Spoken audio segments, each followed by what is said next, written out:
ปาสมัครชมวิว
กับทักทายสบายดีพ่อแม่พี่น้อง FC เบิร์ดสุขุสุขคนยินดีต้อนรับเข้าสู่ซองบ่าวเต็มคนดอยทุกคนตอนนี้เฮาบ่ได้เลาะชนบททุกคนและบ่ได้ลงไปเวียดนามและบ่ได้ช่วยเมียเฮ็ดเวียกนะทุกคนแต่บ่าวเต็มจะเข้าป่านะแต่สำหรับคลิปนี้บ่าวเต็มบ่ได้เข้าผู้เดียวแต่ว่าเข้าไปกับเบาเงินเข้าป่าแต่เป็นน้องเคยของเบาเติมเองทุกคนและเพิ่นก็ก็เปิด2ใหม่ก็คือ2เพิ่นก็คือเบาเงินเข้าป่าฝากให้พี่น้องก็ไปติดตาม2ของน้องเพิ่นเพื่อเป็นกำลังใจนะตอนนี้เรากำลังอยู่ที่บ่อน้ำของหมู่บ้านของเพิ่นนะพักผ่อนก่อนทุกคนเพราะว่าแต่บ้านไปหาสถานที่นี้ก็2 ลักปลายเด้ถึงจะฮอดนะแต่ว่าเราก็ต้องเดินไปทางนี้บ่เดินขึ้นทางนี้แหละทุกคนไปพูนนะไปกับเพิ่นนี่แหละเพราะเพิ่นเป็นเจ้าถิ่นอยู่ที่นี่เพิ่นสามารถที่จะฮู้ไปบ่อนใดที่เฮาไปได้และบ่อนใดที่เฮาไปบ่ได้นะทุกคนเอาทุกคนสอนเป็นกำลังใจหน่อยเด้อเพื่อเบาเติมมีกำลังใจในการอัปเดตคลิป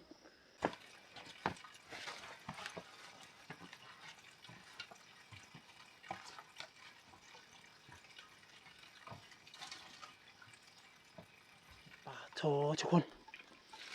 นี่เห็นบ่มีสัตว์ได้ตัวเงินมาขึ้นนะทุกคนนี่ปลาโอ้โหนี่ใหญ่อีหลีนะกกอันนี้ทุกคนปลาทุกอันนี้เป็นกก1,000 ปีพุ่นละทุกคนกกสมัยดั้งเดิมแต่กี้ได้แต่ว่าเขาเจ้าบ่ตัดได้ส่วนลายหันบางความเชื่อเขาเจ้าว่ามันศักดิ์สิทธิ์นะตัดบ่ได้ทุกคนนี่แหละสาเหตุที่เขาเจ้าจงไว้นะทุกคนปลาทุกมันตัวเงินอีหลีตัวเงินโตยังมาขึ้นนะทุกคนบ่ว่าจะเป็นตัวแลนเลยโอ้โหคักขนาดเว้ยนี่โอ้เห็ดกับดักอยู่นี่ฮันมันถึกแน่ทุกคนเลย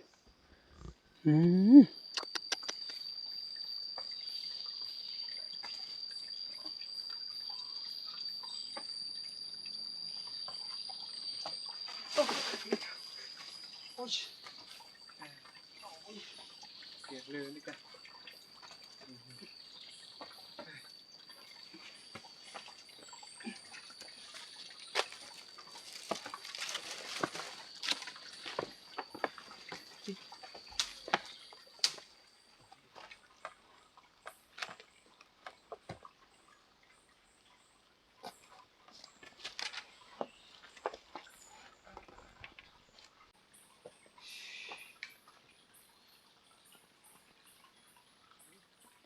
โอเคทุกคนตอนนี้เราอยู่ที่สูงสุดแล้วทุกคน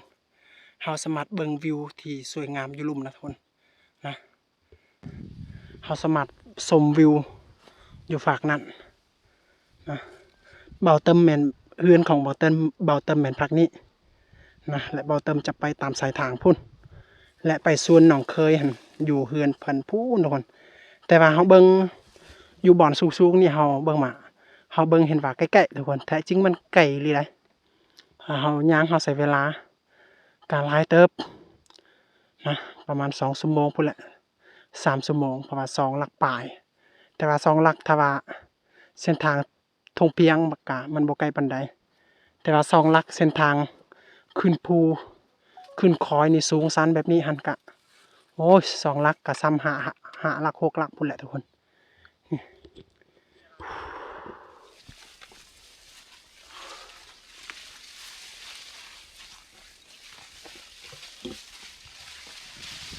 โอ้โหเย็นนี่เลยทุกคนเวลาเราเข้าไปหรือว่าขึ้นอยู่บอนสูงๆนี่เย็นขนาดลมพัดซิวๆนะนี่จะเป็นไฮส่วนของพี่น้องเขาเจ้าเฮ็ดให้แถวนี้ก็จะบ่สามารถที่จะเฮ็ดนา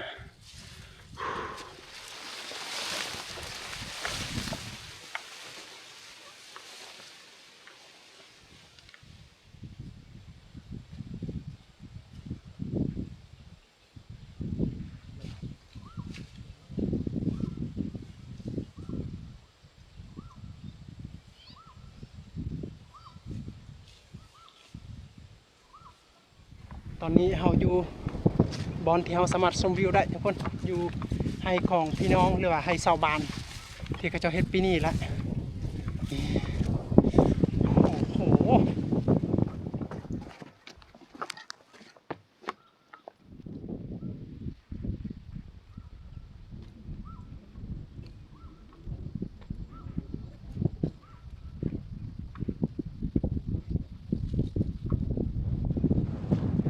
ท้องฟ้ามืดครึมตะลึงตึงตังเลยทุกคนเอ้ยนี่มาเถอะถ้าสมมติว่าแถวนี้เส้นทางนี่คักอีหลีได้และว่าถ้าว่าเฮือนเฮาอยู่นี่แล้วเขาจะเฮ็ดสถานที่ชมวิวอยู่นี่คักอีหลีทุกคนนะนี่แหละนี่โอ้โหคุณจะเป็นเวียดนามอยู่นี่หันสัญญาณแห้งทุกคนเพราะว่าเขาเอาสัญญาณมาจากเวียดนามพุ่นแหละนะนี่เอาทุกคนตอนนี้เขาฮอดเที่ยงของพี่น้องนะนี่เวลาเขาเจ้าขึ้นไปให้ไปสวนเขาเจ้าก็จะมุ่งหลังคานี่นะนี่หลังคาจะเป็นผ้าบาทไม่ได้ทุกคนแต่เวลาเขาเจ้ากลับเนี่ยเขาเจ้าจะเอาออกนะอันนี้นะเขาจะนอนอยู่นี่แหละทุกคนเขาพักอยู่นี่นะ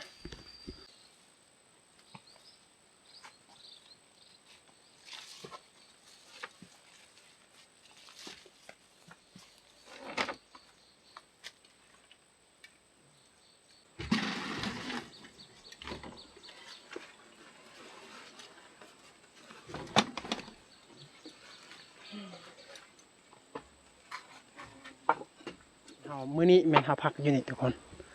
นะอันนี้จะเป็นจุดเที่ยงของพี่น้องเวลาเขาเจ้าไปเฮ็ดให้เฮ็ดสวนนะเขาเจ้าก็จะมุงหลังคานี้นะ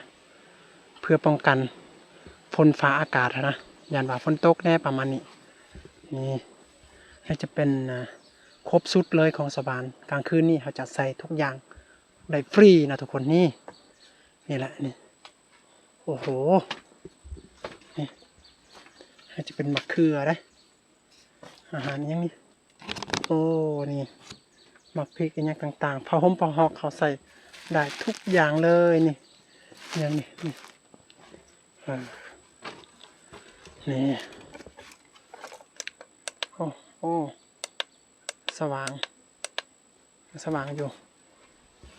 นี่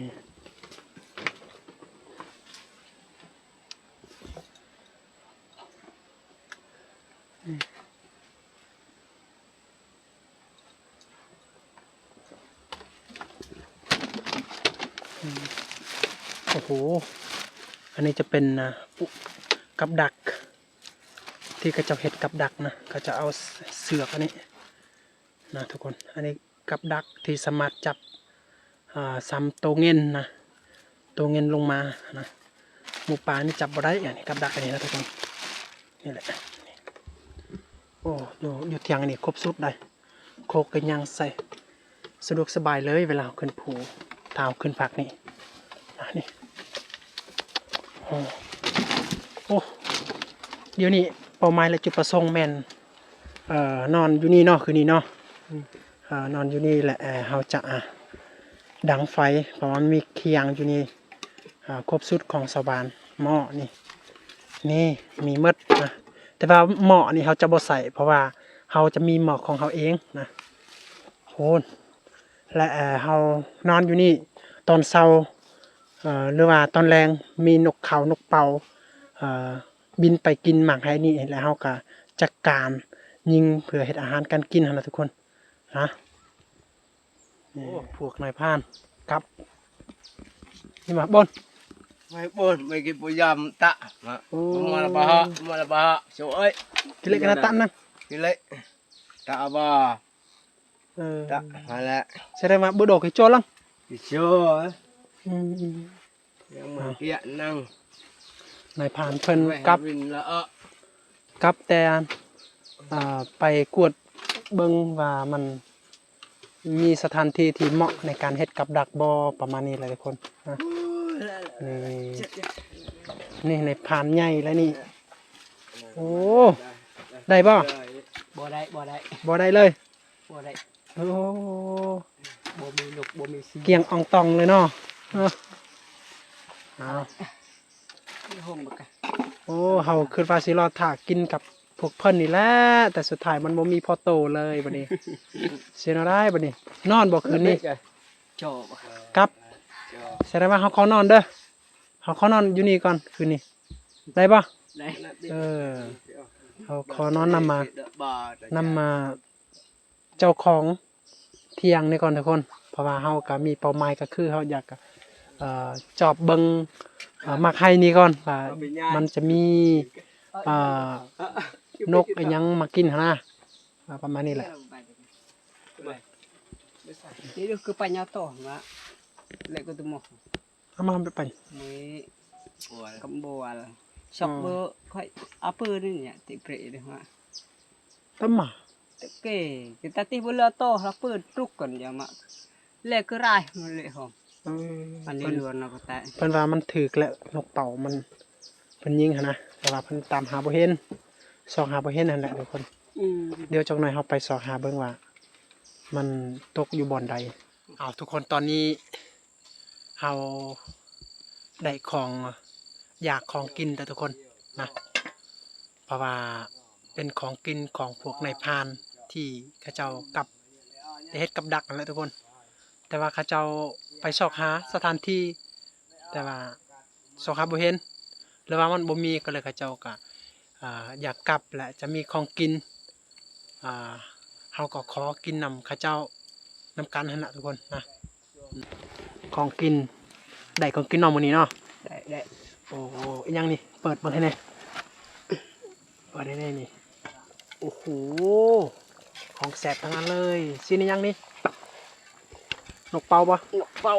โอ้โหกระหอกน้ำปะเลยโอ้เป็นอาหารธรรมศาสตร์นี่บ้างกระหอกโอ้โหนี่ทุกคนเข้าปากเข้าดงกับอาหารกับประมาณนี้เลยทุกคนนี่อาหารเป็นอาหารธรรมศาสตร์ทั้งนั้นนี่บ่ธรรมดาพวกนายพรานนี่แหละเฮือนอยู่เฮือนใส่ของนายพรานอยู่ผู้อยู่ป่านี่แหละทุกคนนะตอนนี้เราขอกินน้ำข้าเจ้าแล้วมื้อนี้นะเรามีอาหารกินทุกคนเลย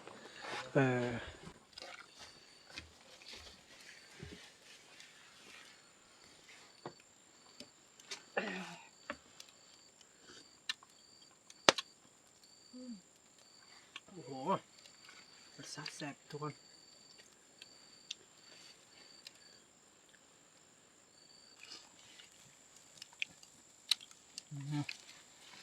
ใส่ละกระเพรา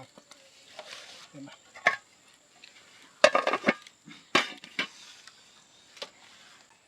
เต้นเลยเรียเต้นหยด โอ้โห กว่า ลองชิมนี่ก่อนพวกมันกินหัวนี่ก่อน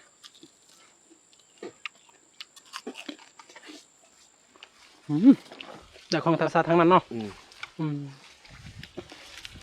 นี่แหละทุกคนมักพริกกันเขาปลูกอยู่ให้อยู่สวนนะนี่ราคาแพงดีเนาะเขาซื้ออยู่นี่ฮันโลเท่าไหร่ 5,000 5,000บ่แม่นแท้บ่5,000หั่น 5,000 โอ้โห ดง มักพริกแข็งมักพริกโตมันงามมาโล5,000ดงนี่คือว่าถูกแท้ว่ะสุกแล้วบ่ในพันยังบ่ยังอยู่ในนึงเนาะเอาทุกคนหาประทานอาหารนับกัน ตอนนี้อาหารของเราก็สุกเป็นที่เรียบร้อยทุกคนข้าวเจ้ากับซีนนกเป่าได้นี่แหละพวกในพาน2คนนี่ก็จะวัดทาเฮาได้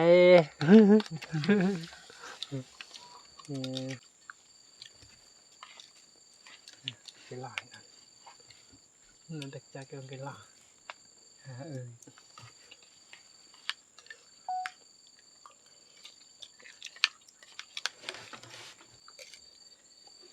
được rồi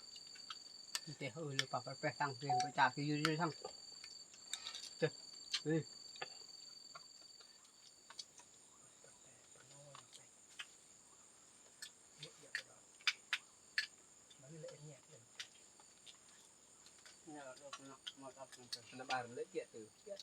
đi lông thuyền bật kề bà chà bữa nay chẳng răng lần cái đi nó đi kìa răng nữa กินข้าวกินน้ำก่อสำเร็จเป็นทีเรียบร้อยทุกคนอาหารกะยังหลายอยู่อาหารกับข้าวนะ lần kia là chụp นี่แหละ kia một cô đàn cha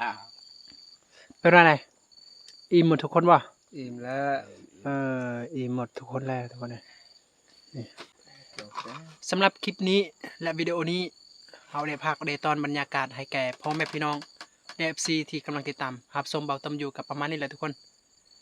เฮาหวังว่าเฮาก็ได้แบ่งปันความสุขและบรรยากาศที่สวยงามให้แก่พ่อแม่พี่น้อง